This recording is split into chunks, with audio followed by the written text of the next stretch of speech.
So let's go ahead and move on to our first player. We've got a king ace. That's pretty nice because they have a pair of aces. A pair of aces is going to be better than a pair of tens. So immediately they're going to win. So it's going to be even money on the play, which you can see is 75. Then Hey everybody, my name is Byron. I'm an instructor at the Crescent School of Gaming and Bartending in Las Vegas, and today we're going to be talking about Ultimate Texas Hold'em, starting with ranking hands. Now when it comes to ranking hands in this game, we don't count cards like blackjack. It's actually going to be poker hands versus poker hands. To understand who's going to win, especially if you guys have the same value, we have to understand the ranking hands and how we're able to determine who wins in that scenario. So starting out, we need to understand what are the ranks. So starting with ace as acting as number one, it's going to be 2, 3, 4, 5, and so on, all the way up to 10. After 10, the order goes jack, queen, king, and ace can be at the very top and on top of the king as well. So if I have one number and someone else has the other, we're going to see who's closer to the king, and that is basically going to show who wins that hand. So keep in mind this order. Ace can be seen as the lowest, but it can also be seen as the highest, depending on the application of the ranking hand. Next, we're going to understand what suits are. Suits is going to be the spades, hearts, clubs, and diamonds. In this game, the suits themselves do not have any ranks, but we do have to pay attention to them once we get to certain applications. But at least now you know what the word suits means. So, starting out, the very first and lowest rank is going to be a high card. That means that you don't have anything pair or higher, which we're going to discuss in a second. That means you just have one card that is the strongest. Next, we're going to talk about pairs. A pair is going to be any two cards that is the same number or letter. If someone else has a pair, we're going to see who has the highest pair. If you guys both have the same pair, we're going to go to the next highest card and repeat the process until we see who wins. Next is two pair. Two pair sounds like it is two pairs. You have two cards of the same number or letter, and you have another two cards of the same number or letter, but those two do not have to be the same together. I can have 2 3s and 2 6s. That would be two pair. If you are going up against someone else that also has two pair, you're going to look at the highest pair and see who wins. Next is three of a kind. Three of a kind is when you have three cards that are the same number or letter.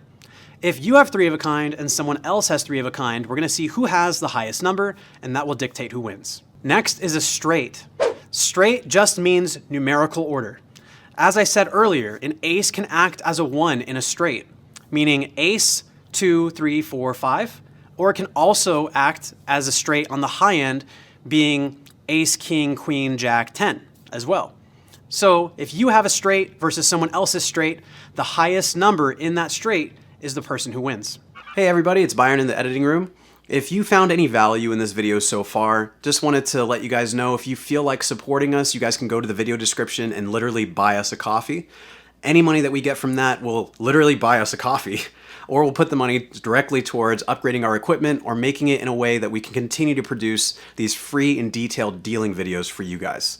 And with that, I won't get in your hair any longer. Any support is greatly appreciated. Let's get back to the lesson. Next is a flush. So a flush, now we're talking about the suits. Looking at the suit alone, we are only looking at all cards, 5 card minimum, that all have the same suit. They're all hearts, they're all clubs, they're all diamonds, they're all spades. If someone has a flush, it's a flush versus a flush, we're going to see who has the highest number or letter in that flush, and that will dictate who wins the hand. Next one up is the full house. A full house is if you have 3 of a kind and a pair at the same time, totaling 5 cards. If it is your full house versus someone else's full house, we will only look at the 3 of a kind to start and see who has the highest 3 of a kind. And that's it. That'll dictate who wins that hand. Next is going to be 4 of a kind. Exactly the same as 3 of a kind, except with an extra card. So it's 4 cards of the same number or letter. If it's 4 of a kind versus 4 of a kind, whoever has the highest number or letter will be the one that wins in that case. Next is straight flush. A straight flush sounds like it is. It's when you have a straight and a flush at the same time. This one is a lot harder to get, but it's a really strong hand and it's hard for someone to really beat you. If it's your straight flush versus someone else's straight flush, whoever has the highest number in that, or number or letter in that straight flush, will be the one that wins. Next up and last is going to be the royal flush.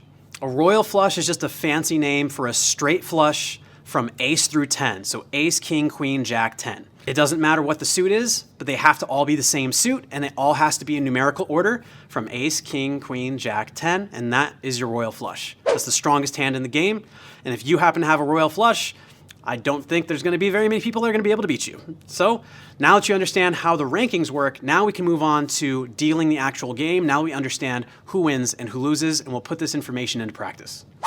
Hey everybody, it's Byron again. I hope you found the video helpful. If you guys are interested in knowing how to apply this information and learning how to deal the game itself, I recommend watching this video here, where I'm going to teach you guys how to actually deal the game using this information that you just learned. Before I leave you, I also wanted to take a moment to say thank you to Crescent School of Gaming and Bartending. They allowed us to shoot these videos on site as well as use their equipment in order to make these videos. If you guys are interested in signing up for Crescent or becoming a dealer or learning a new game or anything like that, I'm gonna put a link in the description so you guys can go down there, click there, and then you can either contact them or have them contact you. Just be sure that when you contact them, let them know that Byron and Erika sent you, and they'll be able to take care of you from there. And I'll see you guys in the next lesson.